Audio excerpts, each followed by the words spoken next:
Hi பசங்களா, நான் தான் கேத்ரின். இப்போ உங்களுக்கு 12 கிளாஸஸ் கம்ப்ளீட் பண்ணிட்டோம் இல்லையா? செட் ஆப்ரேஷன்ஸ் வரைக்கும் நம்ம முடிச்சிட்டோம். இப்போ அடுத்த டாபிக் உங்களுக்கு பார்க்க போகிறது என்னென்னா ப்ராப்பர்ட்டிஸ் ஆஃப் செட் ஆப்ரேஷன்ஸ் பார்க்க போகிறோம். இது நான் போன கிளாஸ்லேயே இதோட ப்ராப்பர்ட்டிஸ்லாம் நம்ம பார்ப்போம்னு சொல்லிட்டு. ஆனால் அடுத்த வர எக்ஸசைஸில் பார்த்தீங்கன்னா உங்களுக்கு ஃபுல் ப்ராப்பர்ட்டிஸை வச்சு உங்களுக்கு சம்ஸ் கொடுக்கல. ரெண்டு ப்ராப்பர்ட்டி தான் கொடுத்துருக்காங்க. அந்த 2 ப்ராப்பர்ட்டியை மட்டும் நம்ம இங்கே பார்த்துட்டு நம்ம எக்ஸசைஸ்குள்ளே போயிட்டு ரிமைனிங் இருக்க ப்ராப்பர்ட்டிஸ் அடுத்த வர கிளாஸஸில் நம்ம பார்க்கலாங்க. இப்போ இங்கே என்ன சொல்லியிருக்காங்க அப்படின்னு சொல்லிட்டு பார்த்தீங்கன்னா உங்களுடைய ஆப்ரேஷனில் ஜஸ்ட் வந்து 2 ஆப்ரேஷன் தான் கொடுத்துருக்காங்க. அந்த 2 ஆப்ரேஷன்ன்றது என்னன்றதை பார்த்தீங்கன்னா யூனியன் இன்டர்செக்ஷன் பேஸ் பண்ணி வர ப்ராப்பர்ட்டிஸ் தான் மெயினாக. அப்போ மற்றதுல அந்த ப்ராப்பர்ட்டிஸ் யூனியன் இன்டர்செக்ஷன் வராதா அப்படின்னு கேட்டால் அப்படி கிடையாது. அங்கே கம்பைன் ஆகி வரும். டிஃப்ரென்ஸ், காம்ப்ளிமெண்ட் எல்லாமே சேர்ந்து கூட வரதுக்கு இருக்குது உங்களுக்கு. ஆனால் இதில் வந்து யூனியன் இன்டர்செக்ஷனை பேஸ் பண்ணி ஏன்னா நம்ம செட் ஆப்ரேஷனை பொறுத்த வரைக்கும் நம்ம 5 ஆப்ரேஷன் படித்தோம். முதல் படித்தது நம்ம காம்ப்ளிமெண்ட் ஃபஸ்ட்டு வந்து நம்ம பார்த்தது கரெக்ட் காம்ப்ளிமெண்ட் பார்த்தோம், அப்புறம் யூனியன் பார்த்தோம், அப்புறம் இன்டர்செக்ஷன் பார்த்தோம், அப்புறம் டிஃப்ரென்ஸ் பார்த்தோம், அப்புறம் சிமெட்ரிக் டிஃப்ரென்ஸ் பார்த்தோம். சிமெட்ரிக் டிஃப்ரென்ஸ் ஒன்றும் கிடையாது, டிஃப்ரென்ஸ் பார்த்தா ஆனால் 2 தடவை நம்ம பண்ணுவோம். ஸோ டிஃப்ரென்ஸில் ஒரே ஒரு தடவை தான் பண்ண வேண்டியதாக இருக்கும். ஆனால் சிமெட்ரிக் டிஃப்ரென்ஸில் 2 தடவை நம்ம பண்ணுவோம் இல்லையா? ஸோ அங்கே அதுதான் ப்ராப்பர்ட்டிஸாக நம்ம பார்த்தோம், ஆப்ரேஷன்ஸாக பார்த்தோம். இப்போ இந்த ப்ராப்பர்ட்டிஸில் யூனியன் இன்டர்செக்ஷனை பேஸ் பண்ணி அது மட்டுமே பேஸ் பண்ணி நமக்கு வர ப்ராப்பர்ட்டிஸாக பார்க்குறோம். அதில் வர ஃபர்ஸ்ட் ப்ராப்பர்ட்டி என்னன்னு சொல்லி நம்ம பார்த்தோம் அப்படின்னு சொன்னால் அதில் வர ஃபர்ஸ்ட் ப்ராப்பர்ட்டி வந்து உங்களுக்கு கம்யூட்டேட்டிவ். இந்த வேர்டை நான் அடிக்கடி சொன்னதை நீங்கள் கேட்டிருப்பீங்க. அதாவது யூனியன் இன்டர்செக்ஷன்லேயே இதை நான் அடிக்கடி சொல்லியிருப்பேன். இது கம்யூட்டேட்டிவ் அப்படின்னு சொல்லி நான் சொல்லியிருப்பேன். கவனிச்சிருப்பீங்க நீங்கள். இந்த கம்யூட்டேட்டிவ் அப்படின்னு சொன்னால் எந்த 2 செட்டாக இருந்தாலும் அது யூனியனாக இருந்தாலும் சரி இன்டர்செக்ஷனாக இருந்தாலும் ஃபார் எனி 2 செட்ஸ், அதாவது ஃபார் எனி 2 செட்ஸ் நார்மலாக ஏ அண்ட் பி ஆட்டுனா நம்ம ஏ அண்ட் பின்னே எழுதிக்கிறேன். எனி 2 செட்ஸ்க்கு ஏ அண்ட் பிக்கு A union B is equal to B union ஏவா உங்களுக்கு இருக்கும் அப்படின்றாங்க. அதே மாதிரி A intersection B is equal to B intersection ஏவா இருக்கும்னு சொல்கிறாங்க.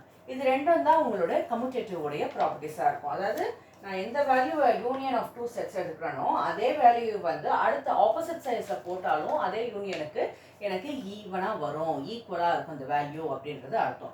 அதே மாதிரி இன்டர்செக்ஷனில் போட்டாலும் ஏ இன்டர்செக்ஷன் பினாலும் பி இன்டர்செக்ஷன் ஏவானாலும் ஈக்குவலாக தான் வரும் அப்படின்னு சொல்லியிருக்காங்க.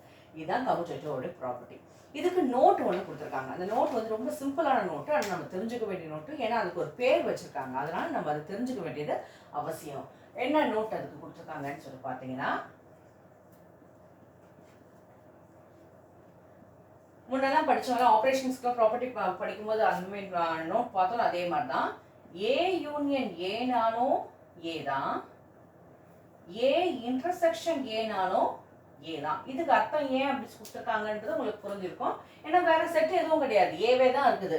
ஸோ 2மே ஏ தான் இருக்குது, 2 செட்டுமே ஏ. எனக்கு 2தோட யூனியன் கண்டிப்பாக என்ன வரும், அதே ஏ தான் வரும். அதே மாதிரி வந்து இன்டர்செக்ஷனுக்கு 2மே சேம் செட்டுக்கு நீங்கள் இன்டர்செக்ஷன் எடுக்கிறீங்க, ஆப்வியஸ்லி அதோடைய உங்களுக்கு வேல்யூ இன்டர்செக்ஷன் வேல்யூ உங்களுக்கு கண்டிப்பாக அது ஏவே தான் வரும்.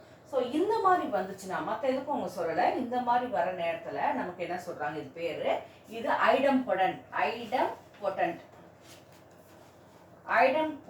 லா. இதுக்கு பேர் நல்லா ஞாபகம் வச்சுக்கணும். இந்த லா பேர் ஐடம்பொடன்ட் லா. இந்த லா ரொம்ப இம்பார்ட்டன்ட் லா, நீங்கள் தெரிஞ்சுக்க வேண்டியது. அடிக்கடி நீங்கள் இந்த வேர்டை நீங்கள் ஈவன் காலேஜ் லெவலில் நீங்கள் படிக்கிறதா இருந்தாலும் நீங்கள் இந்த வேர்டை நீங்கள் அடிக்கடி பார்ப்பீங்க இந்த செட்ஸை படிக்கும் போது. புரியுதா? ஸோ இந்த ஐடம்பொடன்ட் லா வந்து என்னன்னு பார்த்தீங்கன்னா ஏ யூனியன், அதாவது union of same 2 sets gives the same set. அதான். அதே மாதிரி intersection of same 2 sets gives the same set. அப்படி இருந்துச்சுன்னா அது ஐடம்பொடன்ட் லான்னு சொல்கிறாங்க. இதுதான் ஃபர்ஸ்ட் நோட் கொடுத்துருக்காங்க. செகண்ட் நோட் என்ன கொடுத்துருக்காங்கன்னு சொல்லி பார்த்தீங்கன்னா A union null set is equal to ஏ.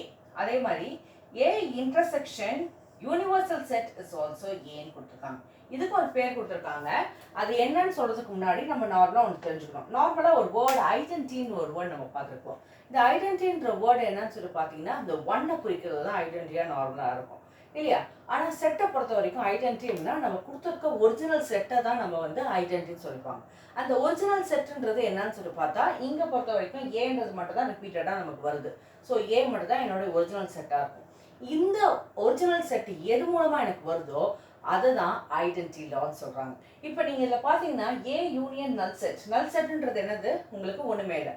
எதோட அவங்க கம்பேர் பண்ணியிருக்கான்னு பார்த்தீங்கன்னா உங்களோட நோட்டில் லீஸ்ட் செட் இருக்கிற செட்லேயே லீஸ்ட் செட்டுன்னு சொன்னால் அந்த செட்டு எதை நம்ம சொல்லுவோம்னு சொன்னால் அது வந்து நல் செட்டை தான் லீஸ்ட் செட் சொல்லுவோம். எதில் மேக்ஸிமம் செட் நம்ம சொல்லுவோம் அப்படின்னு சொன்னால் யூனிவர்சல் செட்.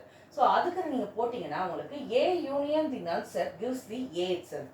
அதே A intersection the universe set is nothing but A. இங்கேயும் எனக்கு ஒரிஜினல் செட்டே வருது. ஸோ இந்த லாக்கு பேர் என்னன்னா ஐடென்டிட்டி லான்னு சொல்லிட்டு பேர். இதுதான் அதோடைய 2 லா. நீங்க என்ன கேட்கலாம், ஏன் வந்து நம்ம வந்து ஏ யூனியன் நல் செட் தான் போடணும், ஏ யூனியன் இன்டர்செக்ஷன் யூனிவர்சல் செட்னும் அதே மாதிரி ஏ இன்டர்செக்ஷன் நல் செட்னும் போடலாமே அப்படின்னு சொல்லி கேட்கலாம். போடுங்களேன், பாருங்க என்ன வருதுன்னு சொல்லி பாருங்க. உங்களுக்கு ஏ நீங்க சொன்ன யூனியன் யூனிவர்சல் செட்டு, அதே மாதிரி ஏ இன்டர்செக்ஷன் நல் செட். உங்களுக்கு பாருங்க அந்த ஐடென்டிட்டி வருதான்னு பாருங்க. ஐடென்டிட்டி வராது. ஏன்னா யூனியனோட கம்பேர் பண்ணும்போது உங்களுடைய மேக்ஸிமம் செட் யூனிவர்சல் செட்னால யூனியன் ஃபார்ம் வந்து எனக்கு யூனிவர்சல் செட்னு வரும். அதே ஏ இன்டர்செக்ஷன் நல் செட்னா காமன் எலிமெண்ட்ஸ்னு சொல்லி அர்த்தம் இல்லையா? ஸோ காமன் எலிமெண்ட்ஸ் இதெல்லாம் வருமா? எதுவுமே வராது. அப்போ எனக்கு இது நல்லுன்னு வரும். ரெண்டுத்துல எனக்கு ஐடென்டிட்டி வராதனால எனக்கு இது ஐடென்டிட்டி லாக்கு பொருந்தாத ஒரு செட் இது. அதனால இது ரெண்டுத்தையும் நான் எக்ஸ்க்ளூட் பண்ணிட்டு இதை மட்டும் தான் எடுத்துக்கிறேன். இது மட்டும் தான் என்னுடைய ஐடென்டிட்டி லாவா அமையும். எங்க என்னுடைய ஒரிஜினல் செட் வருதோ, அதாவது ஏன்ற ஒரிஜினல் செட்டு எங்க வருதோ அதை மட்டும் நான் எடுத்துக்கிறேன். அதுதான் என்னுடைய ஐடென்டிட்டி லா.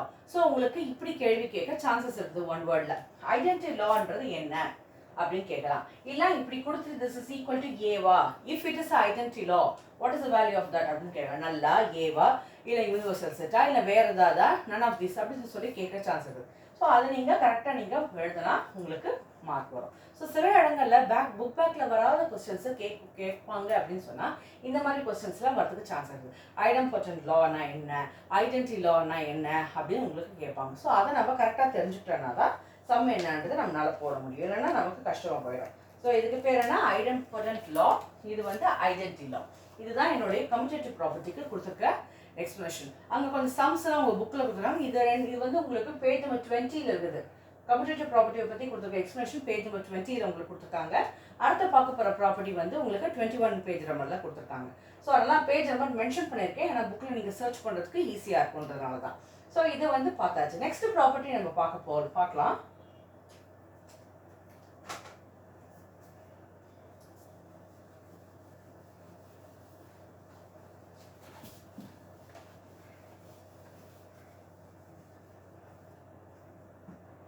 இப்போ நான் உங்களுக்கு எடுக்கிறத நெக்ஸ்ட் ப்ராப்பர்ட்டி என்னன்றது பார்த்துலாம்.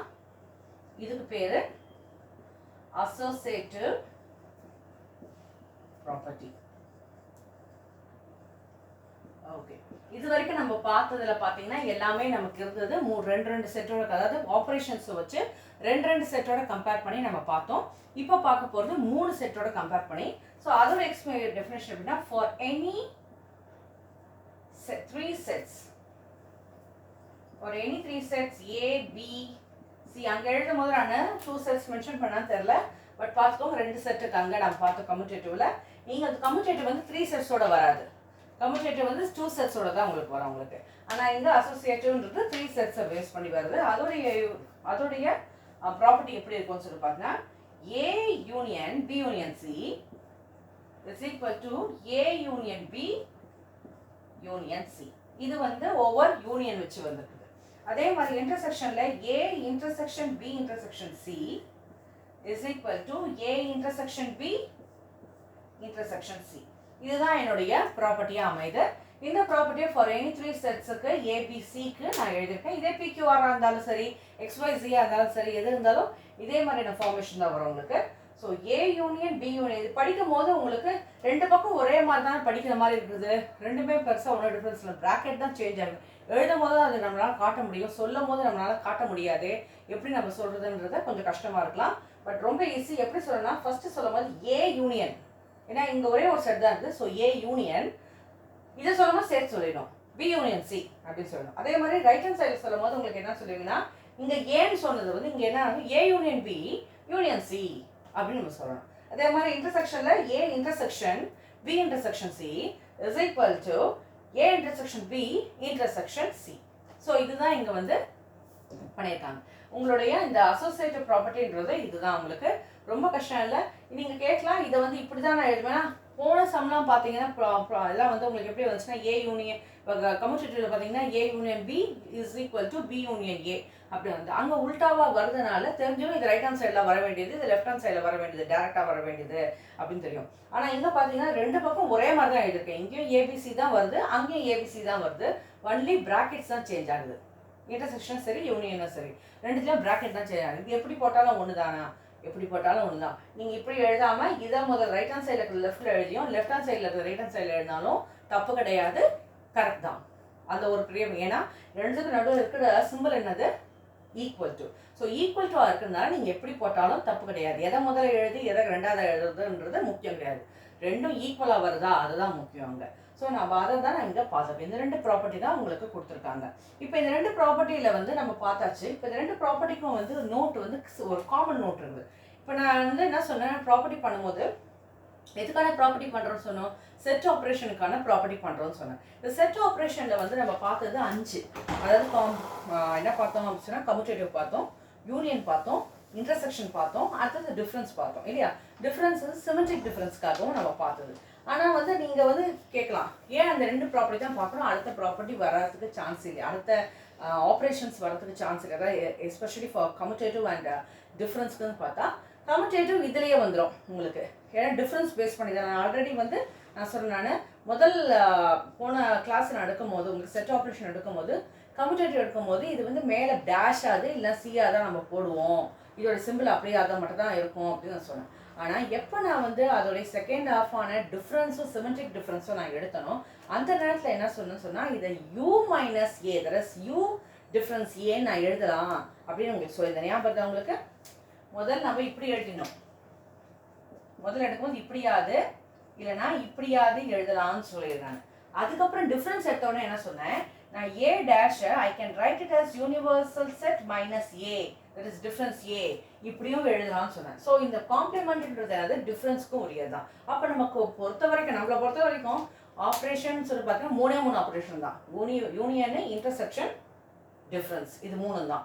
இப்போ யூனியன் அண்ட் இன்டர்செக்ஷனுக்கு பேஸ் பண்ணுற ப்ராப்பர்ட்டிஸ் நம்ம பார்த்துருவோம். இதுக்கப்புறம் இருக்குது பட் இந்த ப்ராப்பர்ட்டிஸ் மெயின். ஸோ இதை நம்ம பார்த்துருவோம். Only related with union and intersection அதை நம்ம பார்த்தாச்சு. டிஃப்ரென்ஸ் ஏன் நம்ம பார்க்கல அப்படின்னு சொன்னால், நீங்கள் டிஃப்ரென்ஸ் போட்டிங்கன்னா கம்யூட்டேட்டிவ்க்கும் சரி இந்த அசோசியேட்டிவும் சரி ரெண்டுத்துக்குமே உங்களுக்கு வராது. உங்களுக்கு ஏன் வராதுன்னு சொல்லி பார்த்தீங்கன்னா, இப்போ நான் ஒரு எக்ஸாம்பிள் எடுத்துக்கிறேன். இப்போ இதுதான் உங்களுடைய நோட்டா உங்களுக்கு கொடுத்துருக்காங்க, அதனால நான் சொல்லிடுறேன்.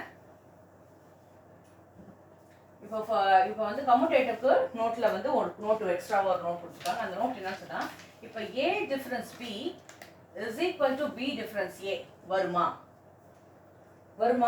இது சான்ஸே கிடையாது. ஏன் அப்படின்னு சொன்னால், A difference B B difference A அப்படின்னு சொன்னால் உங்களுக்கு ஏவும் பியும் இருக்க காமன் எலிமெண்ட்ஸும் முதல்ல கட் ஆகிடும். அப்போ ரிமைனிங் எலிமெண்ட்ஸ் அதாவது வரக்கூடிய ஆன்சர் எப்படி இருக்கும்னா, இதுல வந்து ஃபர்ஸ்ட் செட் ஆன A உடைய எலிமெண்ட்ஸ் மட்டும், அதாவது A ல இருக்க ரிமைனிங் எலிமெண்ட்ஸ் மட்டும் என்னுடைய ஆன்சரா வரும். இதுல வந்து B ல இருக்க ரிமைனிங் எலிமெண்ட்ஸ் மட்டும் ஆன்சரா இருக்கும். அப்படி வந்தாதான் என்னுடைய ஆன்சர் வரும், உனக்கு ஈக்குவலா இருக்கும். இல்லைன்னா ஈக்குவலாக இருக்கவே சான்ஸ் இல்லை. ஈக்குவலாகவே இருக்குது, அதனால உங்களுக்கு ஈக்குவலாக சான்ஸ் இல்லை. ஒருவேளை ஈக்குவலா இருந்துச்சுன்னா அது எப்போ possible? Only when A is equal to B. ரெண்டும் ஈக்குவலா இருந்துச்சுன்னா மட்டும்தான் அது உங்களுக்கு வரும். அப்போ என்ன வரும் உங்களுக்கு? மேக்ஸிமம் A மைனஸ் ஏ, இங்கே B மைனஸ் A மைனஸ் ஏனே வரும். அப்போ உங்களுக்கு என்ன ஆன்சர் ஆகிடும்? உங்களுக்கு நல் செட் தான் வரும் இங்கே. ஸோ அந்த இதுதான் உங்களுக்கு நோட்டாக அங்கே கொடுத்துருக்காங்க, எக்ஸ்ட்ரா நோட்டா. இதே வந்து நீங்கள் அசோசியேட்டிவ் லாவில் போட்டிருந்தாலும் அதுலேயும் உங்களுக்கு என்ன சொல்கிறான், அது நடக்காது அப்படின்னு சொல்கிறான். அதாவது எப்படி எழுதுவீங்க? A difference B difference C is equal to A difference B difference C. இப்படி இது ரெண்டும் ஈக்குவலாக இருக்குமா? இதுவும் ஈக்குவலாக இருக்க சான்ஸ் கிடையாது. இந்த வந்து சேம் ரீசன், எப்படி கம்யூட்டேட்டிவ்ல பண்ணுமோ அதே ரீசன் தான், வரதுக்கு சான்ஸே கிடையாது அப்படின்னு சொல்கிறாங்க. ஆனால் இது ஈக்குவலாக இருக்க சான்ஸ் இல்லை. ஆனால் ஒரே ஒரு ஸ்டேஜில் மட்டும் அது ஈக்குவல். எப்போன்னு சொன்னால் when ABC மூணுமே மியூச்சுவலி டிஸ்ஜாயின்ட் செட்டாக இருந்துச்சுன்னா, மியூச்சுவலி இந்த A B C இது மூணுமே வந்து உங்களுக்கு மியூச்சுவலி டிஸ்ஜாயின்ட் செட்ஸ். டிஸ்ஜாயின்ட் செட்ஸ்னா ஆல்ரெடி நம்ம படிச்சிருக்கோம். ரெண்டு செட்லையுமே இந்த மூணு செட்லையுமே உங்களுக்கு என்னவா இருக்காது, காமன் எலிமெண்ட்ஸே வராது. அதாவது அதில் இருக்க இன்டர்செக்ஷன் பார்ட்ன்றது பார்த்தீங்கன்னா நல் செட்டாக உங்களுக்கு இருக்கும். ஒரு எலிமெண்ட்டுமே காமனாக இருக்காது. அது எப்போ இருக்குதோ அப்போ தான் உங்களுக்கு என்ன ஆகும், இந்த அசோசியேட்டிவ் லா வித் டிஃப்ரென்ஸ் வந்து ட்ரூவாக இருக்கும், வேறு எந்த இதுலேயும் உங்களுக்கு வரதுக்கு சான்ஸே கிடையாது உங்களுக்கு அப்படின்னு கொடுத்துருக்காங்க. இதுதான் என்னுடைய நோட்டாக உங்களுக்கு அசோசியேட்டிவ் லாக்கு கொடுத்துருக்காங்க. அதனால தான் நான் ஏன் வந்து உங்களுக்கு இந்த உங்களுக்கு கம்யூனிட்டியில் போடும் போதும் அதோடைய நோட் நான் வந்து அப்போ பண்ணலைன்னு சொன்னால் இப்போ தான் உங்களுக்கு ஆக்சுவலாக புரியும். அதனால தான் உங்களுக்கு நான் அந்த நோட்டை இப்போ கொடுத்துருக்கேன். ஸோ அசோசியேட்டிவ் லான்றது இதுதான். இதோடைய ப்ராப்பர்ட்டி என்னன்னு பார்த்தீங்கன்னா இது ஈக்குவலாக அமையும் only when the 3 sets are mutually disjoint. அதாவது மியூச்சுவலி டிஸ்ஜாயிண்ட் என்ன சொல்ல, 3 செட்லேயுமே உங்களுக்கு காமன் எலிமெண்ட்ஸ் உங்களுக்கு என்ன ஆகாது, வரவே வராது. அதுதான் உங்களுக்கு கொடுத்துருக்க கண்டிஷன். ஓகே, அவ்வளோதான் பசங்க. இதுதான் உங்களுடைய ப்ராப்பர்ட்டிஸாக உங்களுக்கு கொடுத்துருக்காங்க நெக்ஸ்ட் வர எக்ஸசைஸ்க்காக. ஸோ இந்த 2 ப்ராப்பர்ட்டிஸை பேஸ் பண்ணி மட்டும்தான் நம்ம நெக்ஸ்ட் எக்ஸசைஸ் 1.4 நம்ம பண்ண போகிறோம். உங்களுக்கு ஐ திங்க் உங்களுக்கு நல்லா புரிஞ்சுக்குன்னு நினைக்கிறேன். அப்படி எதாவது புரியுதுன்னா உங்கள் கமெண்ட் செக்ஷனில் தயவுசெய்து நீங்கள் என்ன பண்ணுங்கள், உங்களுடைய டவுட்ஸை போடுங்க. நான் டவுட்ஸை கிளியர் பண்ணுறேன், உங்களுக்கு காத்துட்ருக்கேன் நான்.